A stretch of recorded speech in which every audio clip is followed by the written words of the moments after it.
July 1998. We're back to me not really remembering anything. I'm working at Frame Art in Woodmere, Ohio, building picture frames, but at this point, don't remember anything too specific. Hanging out with other frame art workers, but other than that, I don't recall. So it's a good thing I wrote down all the books that I read in July of 1998, and we're going to jump right into that with the first book, Reliquary by Douglas Preston and Lincoln Child. There it is. Try to keep the glare off of it. The sequel to Relic, The Return of Margo Green, the museum worker. Museum curator, Margo Green.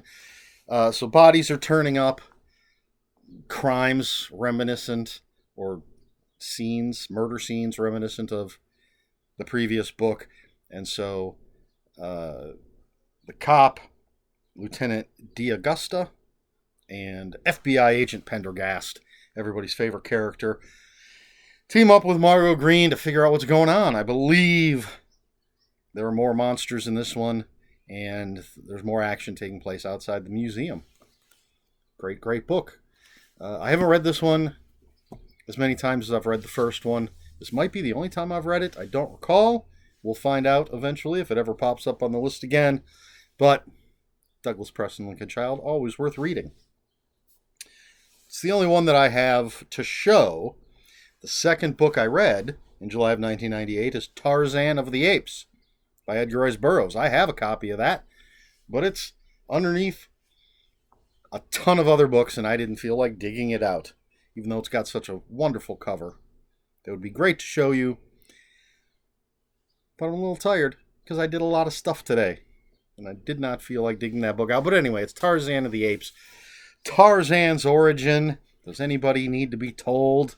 So we get the birth of Tarzan and how he gets picked up by the apes and is raised by the apes, and his first contact with humans, and how he learns to speak a language other than ape language, and learns that he's John Clayton, the Earl of Greystoke. Great, great book. Great pulp action. One of my favorite, if not my favorite, classic pulp books. Problematic? Sure. For a book written in the early 1900s? Yeah, you're going to have some issues as a modern day reader, but you just got to read it and have fun. And there's a bit of a cliffhanger ending. You got to read the second book to find out how things are going to pan out for old Tarzan. Another great book. Then we have Skylar by Gregory MacDonald. It's a reread. I've mentioned it before. Skylar, good old Southern boy, just wants to have fun and mess around with the ladies. And his Yankee cousin comes down south to visit. And then there's a murder. And Skylar he and his cousin are going to figure things out.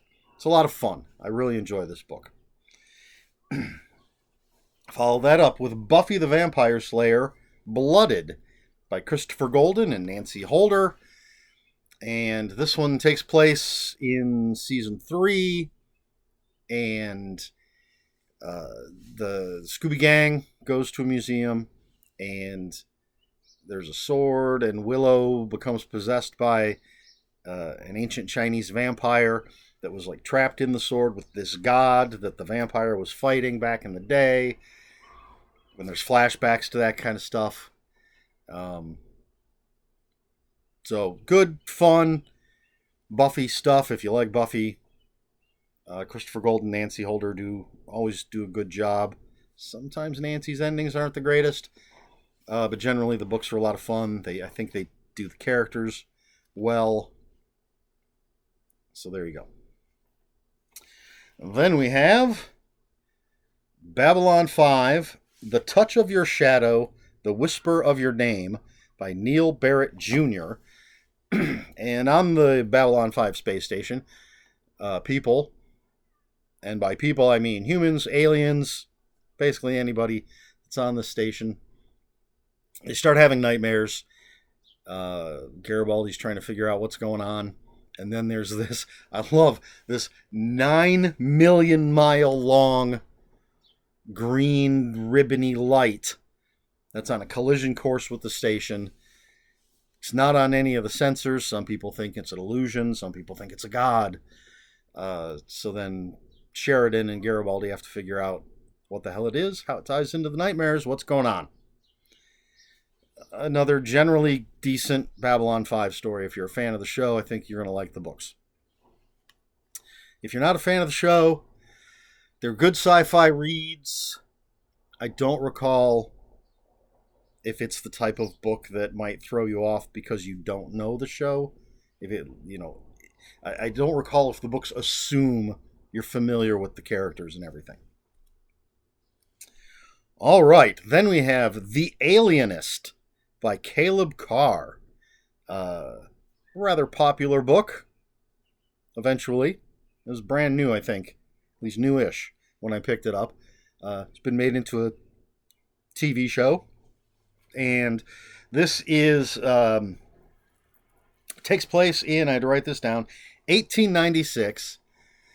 And it's sort of supposed to be the first profiler of killers, and very historically accurate, I think, as far as the details of New York and stuff. But there's murders, and Dr. Laszlo Kreisler, I don't know how you say his name.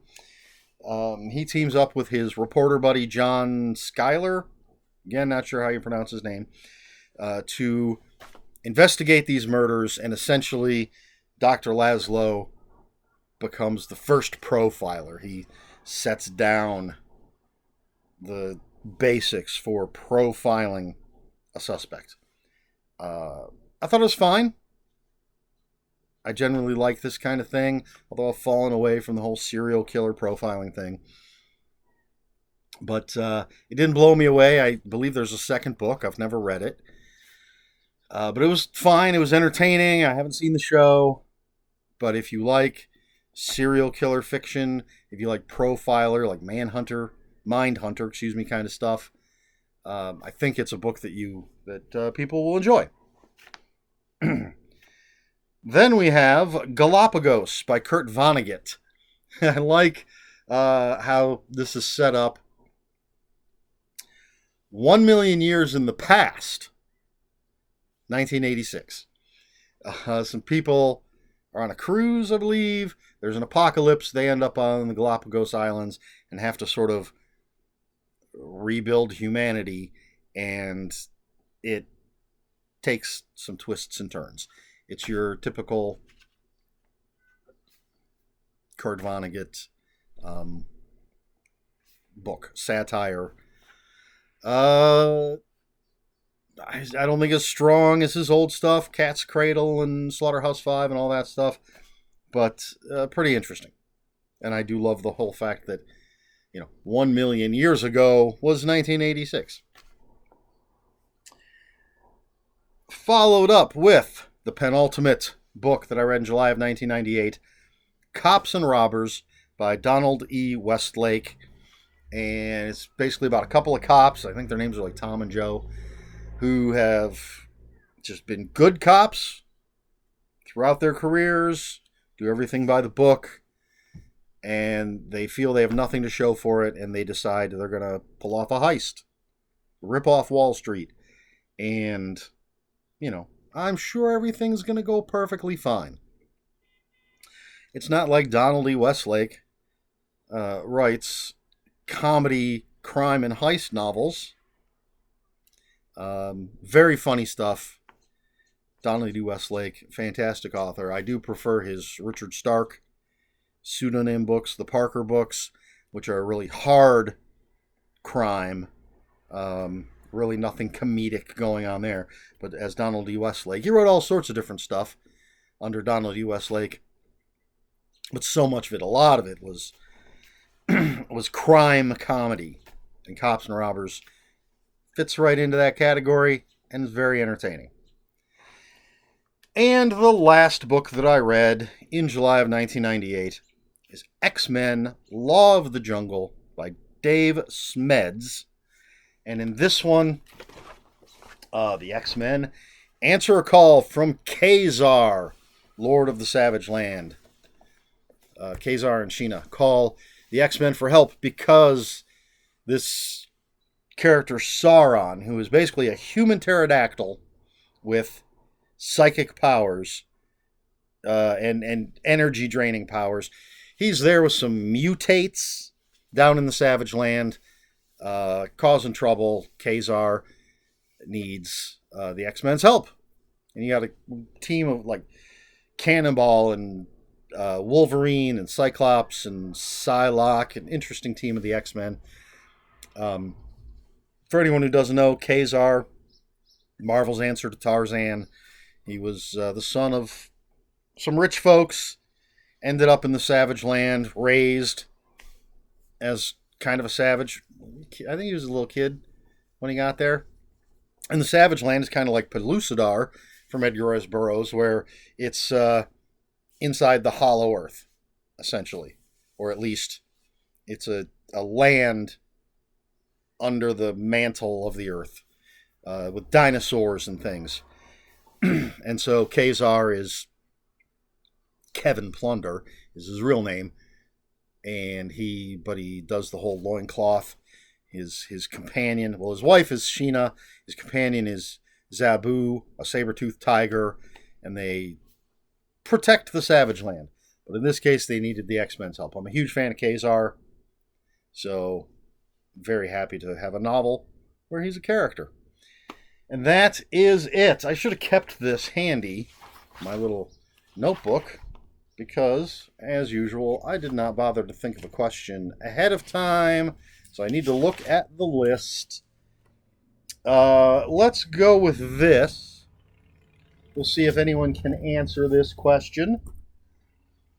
What is your favorite sequel? Since Reliquary is the sequel to Relic, and since I mentioned that you need to read the sequel to Tarzan of the Apes to get the full story, seems like a decent question. What is your favorite sequel? For me, since I didn't think of this question ahead of time, I don't have an answer off the top of my head. I could cheat and say the second Tarzan book, which I don't recall the name of off the top of my head either. But because it does finish out the story set up in the first book, Tarzan of the Apes, it's a great sequel. There's one particular scene early in the book that I absolutely love, as sort of shows you the true character of Tarzan, John Clayton.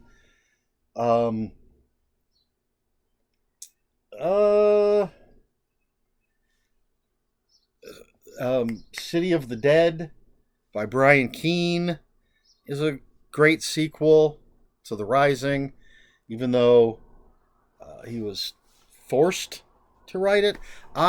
Maybe that's not a good choice, because I love the actual ending to The Rising, but it's not changed because it's vague and off screen.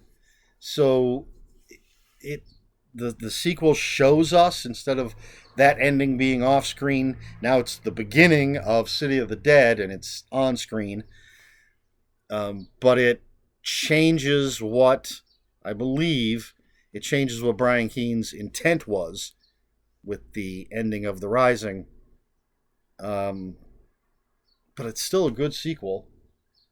Trying to think of sequels, because I don't think ahead.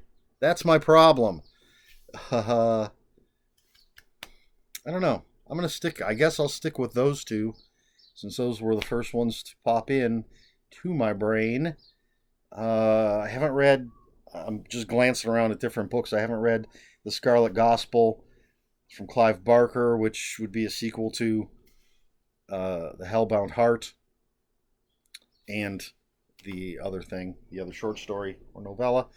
But I haven't read it yet, so I can't say.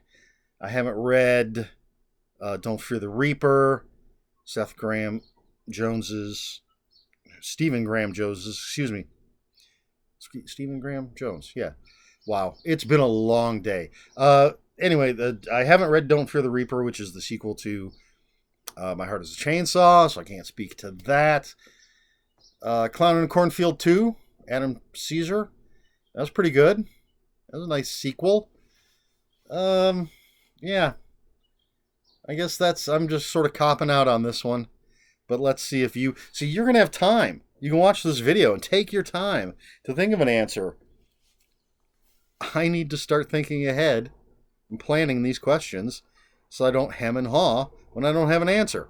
But there you go. What's your favorite sequel? Let me know in the comments below. If you have any comments, questions, or corrections, please put those in the comments below.